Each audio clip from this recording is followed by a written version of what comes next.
1972ஆம் ஆண்டில் கே.எஸ். பிரகாஷ் ராவ் இயக்கத்தில் சிவாஜி, வாணிஸ்ரீ நடிப்பில் வெளிவந்த திரைப்படம் வசந்த மாளிகை. இந்த படத்தை தற்பொழுது டிஜிட்டல் தொழில்நுட்பத்தில் ரீ-ரிலீஸ் செய்துள்ளார்கள். தற்பொழுது இதன் டிஜிட்டல் ட்ரெய்லர் வெளியீட்டு விழா நடந்துள்ளது. வசந்த மாளிகை ஒரு காதல் காவியம்.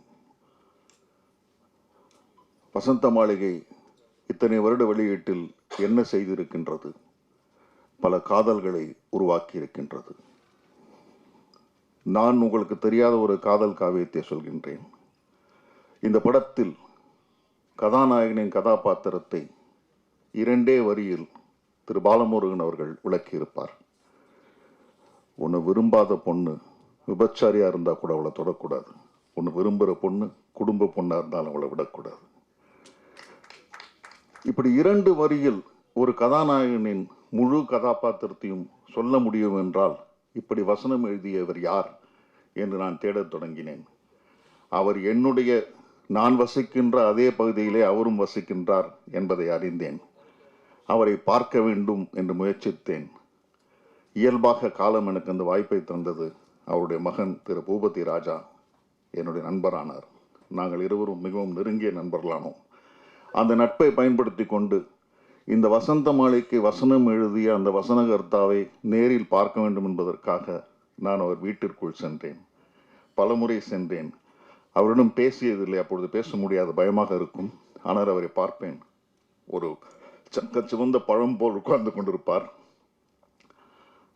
அவரிடமிருந்து வந்த படைப்புகள் தான் இவை எல்லாம். வசந்த மாளிகை, பட்டிக்காடா பட்டணமா, எங்கள் தங்க ராஜா, எங்க ஊர் ராஜா, ராஜா பாட்டங்குதிரை, மன்னவன் வந்தார் நடி, இந்த படங்களெல்லாம் தந்த ஒரு எழுத்தாளரை நாம் பார்க்கின்றோம், அவரை பக்கத்திலிருந்து பார்க்கின்றோம் என்பதெல்லாம் மிக பெருமையாக உணர்ந்த நான் தருணங்கள். அவருடைய பெண் மேல் நான் கொண்ட காதல், பேனா என்ற பெண் மேல் நான் கொண்ட காதல், அதன் மூலமாக அவர் வீட்டிற்கு நான் சென்ற அந்த தொடர்ச்சியான காலங்கள் அவருடைய பெண் மேல் எனக்கு காதலை உண்டாக்கியது.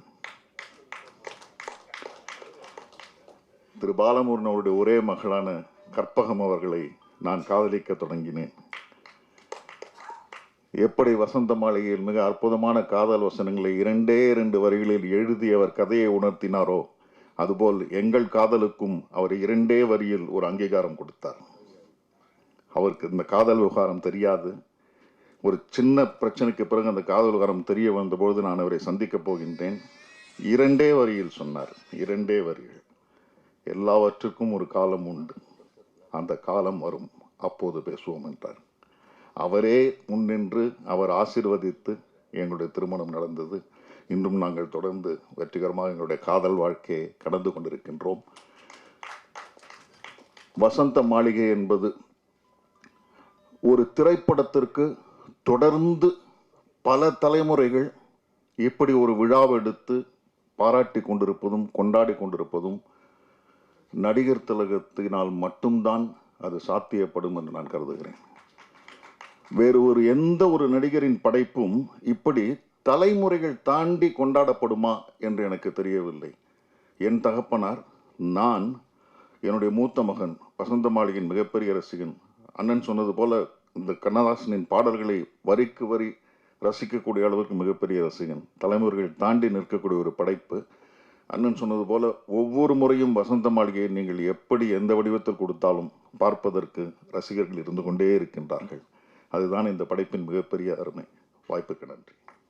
நான் இந்த வசந்த மாளிகை படத்தை ஸ்கூலில் படிச்சுட்டு நேரத்தில் எங்கள் ஊர் சுபா தேட்டரில் டென்ட்டு கொட்டையில் மணலை குவிச்சு உட்காந்து அதில் 25 பைசா டிக்கெட்டில் படம் பார்த்துட்டு என்ன பிரமிப்பாக இருந்ததோ அதே பிரமிப்பு இன்றும் பார்த்துட்ருக்கேன். அப்படி அதே பிரமிப்போட பக்கத்தில் குணாநன் சார் உட்காந்துருந்தார். ஒவ்வொரு காட்சியும் இது எப்படி சார் இப்படி சார், என்னை அந்த 50 வருடமும் அந்த பிரமிப்போட இன்னும் இந்த படம் பார்க்க போகிறதுக்குன்னா அது காரணம் அதனுடைய தயாரிப்பாளர் ராமாநாயுடு சார் அழகாக பண்ணி இப்படி விஷயத்த பண்ணியிருக்காரு. அதை எடிட்டர் ஃபிலிம் ஃபார்மேட்லேருந்து டிஜிட்டல் ஃபார்மேட்டில் பண்ணி இவ்வளோ கலரிஸ்ட் பண்ணதுக்கு முதல்ல அவருக்கு நன்றி சொல்லணும். இவ்வளோ அற்புதமான விஷயத்த உண்மையிலேயே ஒரு டெக்னீஷியன் சிறப்பாக பண்ணி இன்றைக்கும் அந்த மெருகு குறையாமல் அழகாக பண்ணி கொடுத்துருக்காரு. அதை விட இதை பார்க்கும்போது எனக்கு ஒரு சந்தோஷமான விஷயம். நான் டென்ட் கொட்டையில் உட்காந்து மணல் குளிச்ச அந்த மாபெரும் கலைஞர் நடிகர் திலகம் அவர்களை எனக்கு இயக்கக்கூடிய ஒரு வாய்ப்பு, முதல் படமே எனக்கு இயக்கக்கூடிய வாய்ப்பு கிடைக்கும்போது, அப்போ திரும்ப திரும்ப இந்த படத்தை பார்த்து ஒரு குறைஞ்சது 25 முறை பார்த்துருப்பேன். அதை இயக்க போகிறேன்னு சொன்னேன். எனக்குள்ள ஒரு சின்ன பயம். மிகப்பெரிய கலைஞர், அவரை டென்ட் கொட்டையில் உட்காந்து பார்த்த நான் இயக்க போகிறேன். என்னுடைய வயசு அப்போ 26. என்ன அப்படி பிரமிப்பில் உட்காந்து இந்த படத்தை மட்டும் இல்லை, அவருடைய படங்கள் எல்லாத்தையும் குறைந்தது நான் ஒவ்வொரு படமும் 5 தடவை 6 தடவை பார்த்துருப்பேன்.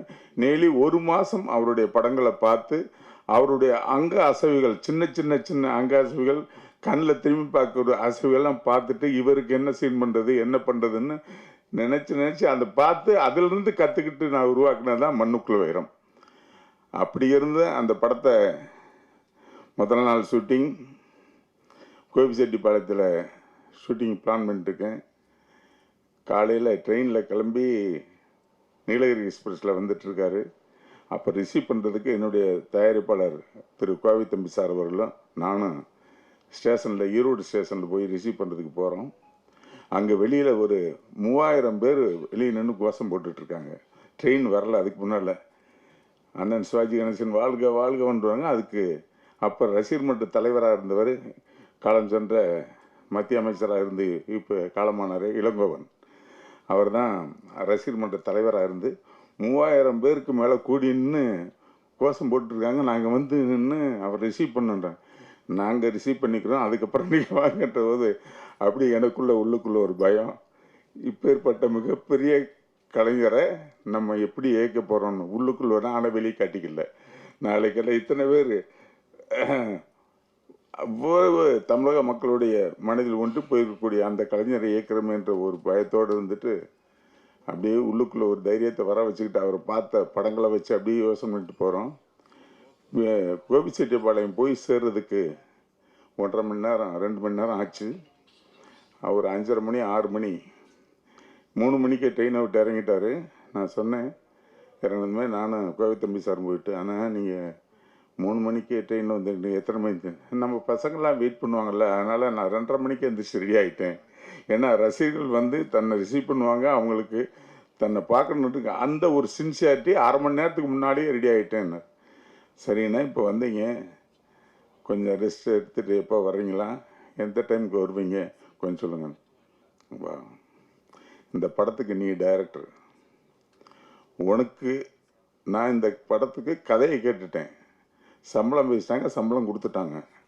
இந்த முகத்தை எந்த நேரத்தில் எந்த லைட்டில், மார்னிங் லைட்டா எக்ஸ்டீரியரா இன்டீரியரா எந்த சீன் எடுக்க போகிறேன்னு உனக்கு தான் தெரியும்.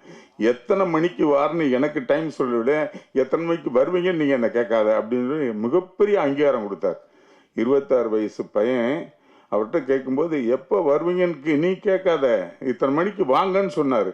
அந்த மிகப்பெரிய கலைஞனோட நான் ட்ராவல் பண்ணது மிகப்பெரிய சந்தோஷமான விஷயம்.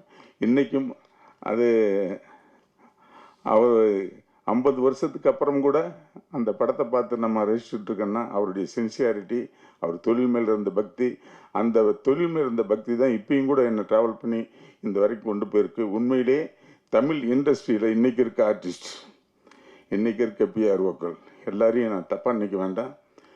அவருடைய சின்சியாரிட்டியில் ஒரு 5% இருந்தால் போதும். கதை கேட்குறதுலையாட்டு சரி, டைமுக்கு வரதுலையான்னு சொல்லி கேட்டேன். சொல்கிறாரு எத்தனை மணிக்கு வரணும்னு, 6 to 7:30 அமௌண்ட்டுன்னா 7:30க்கு வரீங்களா, 7:35க்கு கரெக்டாக மேக்கப்போடு வந்து நான் ரெடி ராஜா அப்படின்றாரு. அப்படிப்பட்ட சின்சியாரிட்டியோட நம்ம நடிகர் இந்த இண்டஸ்ட்ரியில் இன்றைக்கி எத்தனையோ பேர் வந்திருந்தா கூட தயவுசெய்து அவருடைய கொள்கையை, அவருடைய சின்சியாரிட்டியை ஃபாலோ பண்ணால் தமிழ் இண்டஸ்ட்ரி நல்லா இருக்குன்னு கேட்டு விடைபெறுகிறேன். நன்றி, வணக்கம்.